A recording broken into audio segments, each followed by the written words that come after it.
let's rank the traps in the Home Alone series. You guys give up, or you're thirsty for more?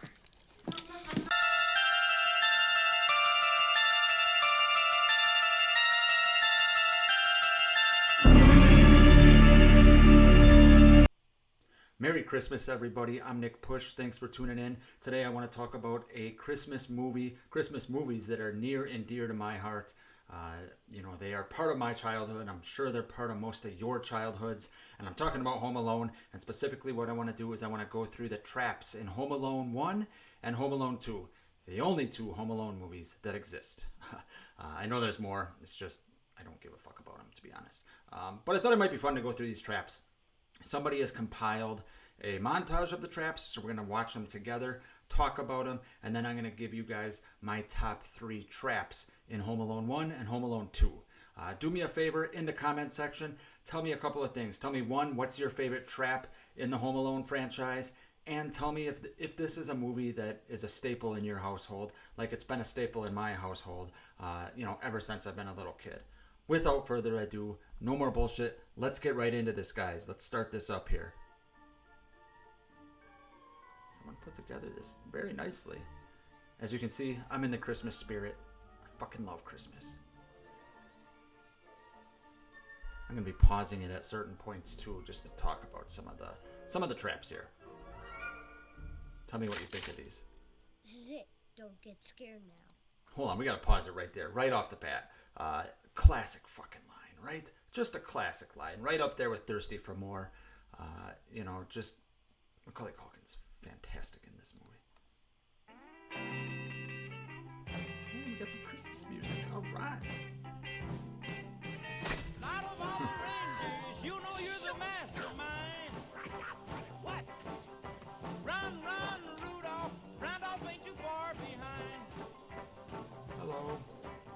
Run. So good. So good. So we get a shot to the nuts and a shot to the fucking forehead in here in a second. 2 excellent ones. A great way to start off, Kevin's assault on these fucking burglars, the Wet Bandits.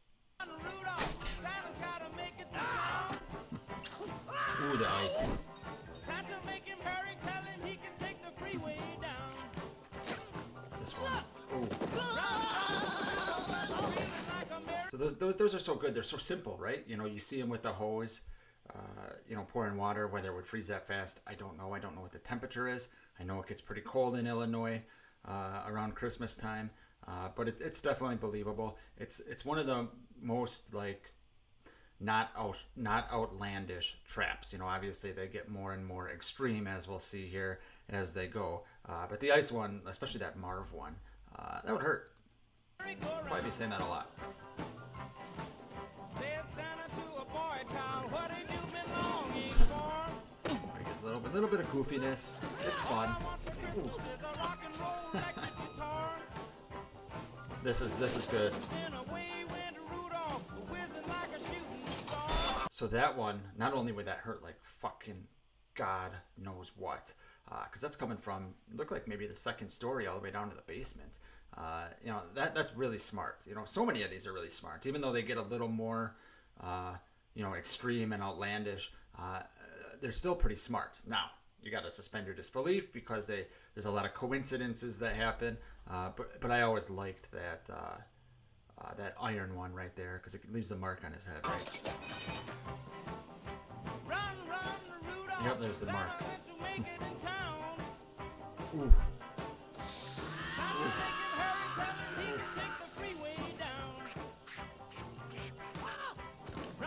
That is one that always was seared into my brain. That M on his hand, kind of like in Raiders of the Lost Ark with the Nazi that has the emblem on his hand. That M on his hand, oh God.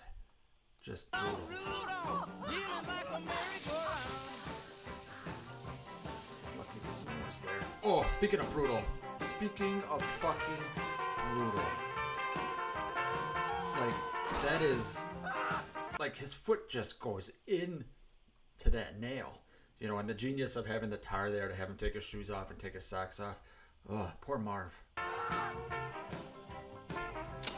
This is a little outlandish, but just It's good. It's good, especially just the way his face is there. Now we get the, more of the goofy ones with the feathers coming up here. I like that one because it kind of just, it takes his pride. It takes Harry's pride right there. Like, it's hard to be a badass trying to go take care of some badass shit when you got feathers all over your face, glued to your face by a fucking child.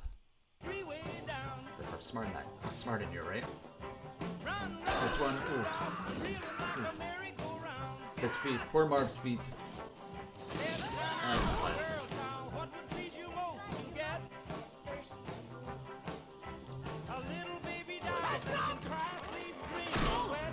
That's funny because he says heads up, so Marv puts his head up like an idiot, and boom. It's so good. So good. And boom. I assume those paint cans are full too, which would hurt. Oh no, the spider. The coincidence right there. I'd be screaming like that too. Oh god. I love when he takes the takes the crowbar to him. That would hurt. That would hurt. But luckily you got the snowfall landing. Oh. So hold on one second before we start 2. So that is Home Alone 1. As you're gonna see in Home Alone 2, as I said, they get a little more outlandish and a little more, how shall I put this, homicidal. You'll see what I mean. Let's look at this. Have you had enough pain?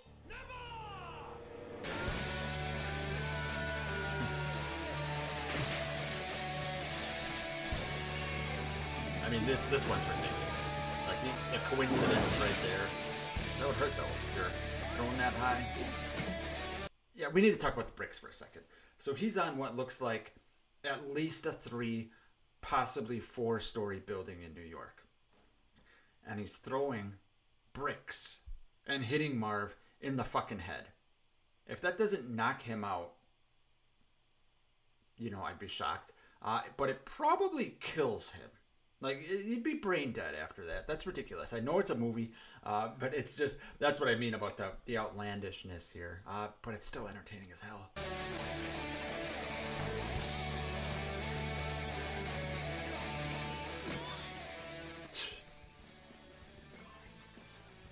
Yeah, look at that.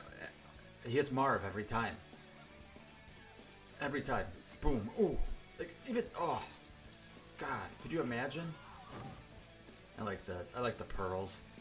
Staple gun to the ass, or nail gun to the ass. I can't remember what it is, but that would hurt. Oh, in the crotch. Okay, that, I take it back. That might be the worst. Even worse than the face is fucking to the scrotum. I like this one where he. Oh, we're just gonna kind of watch through this, and as I'm just gonna talk here, but oh. I like that one.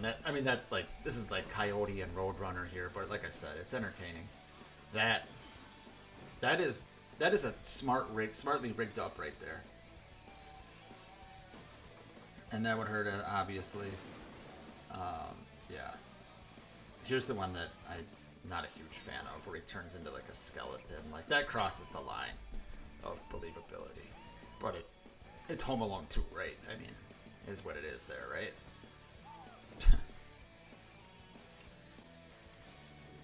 This is an extreme play on what happened to him in the first one. Really extreme. Speaking of fucking kill someone, like, he's got the toilet rigged with filled with like gasoline or something, right? That's clearly a stunt person, but and here's another play on. Oh, okay. I mean, another thing that would kill him. That's like 100 pounds of cement. They really ham it up as they do in all sequels here, but that is a good one. Oh, I love that they duck and miss the paint cans. Kevin knew they'd be smart enough to do that. Oh. This is another one that would be terrible. Those things are heavy as hell with all those tools in there. And obviously falling like 4 stories. Nobody sets the rope on fire. All that paint. Just ridiculous. Just ridiculous. And then they get the coincidence of the bird lady saving them, just like the old man did. I mean, that's a classic Scream fucking barf. All right, so those are the traps in Home Alone 1 and Home Alone 2. I'm gonna give you guys my 3 favorites here. Not gonna be in any order. There's gonna be the 3 ones that always have stood out in my mind. Number 1 is, I mentioned it earlier, and that is the iron. When Marv pulls the light switch in the basement in Home Alone 1, and boom, it's just a string with the iron coming, boom, right in the head. Not only do I think it's extremely smart, and someone could actually fall for that, but just having the iron imprinted on Marv's face is fantastic. Number 2, and I'll tell you right off the bat, these are all from the original Home Alone. Number 2 is going back to Marv again, and it is the nail through the fucking foot. Like I said, a little coincidence happening there that he has to go through the basement and gets him to take his shoes off and socks off, and then that nail right in the foot. I couldn't even imagine. And number 3, we're going to get a hairy one in here. Number 3 is going to be a classic as well. I mentioned it earlier, and that is the hot doorknob. The M on Harry's, imprinted on Harry's hand. That one always just stuck with me as a kid. So those are my 3 favorites, mostly because, in my opinion, they're all a little more believable than the fantastical stuff we see as Home Alone 2 gets going. But Home Alone and Home Alone 2, great Christmas movies, have a lot of heart. Macaulay Culkin is great, and it just brings a smile to my face at Christmas time. So tell me in the comments what your favorite trap in the Home Alone franchise is. Are you a fan of Home Alone? Are you going to be watching it this year if you haven't already? Thanks for watching, everyone, and Merry Christmas.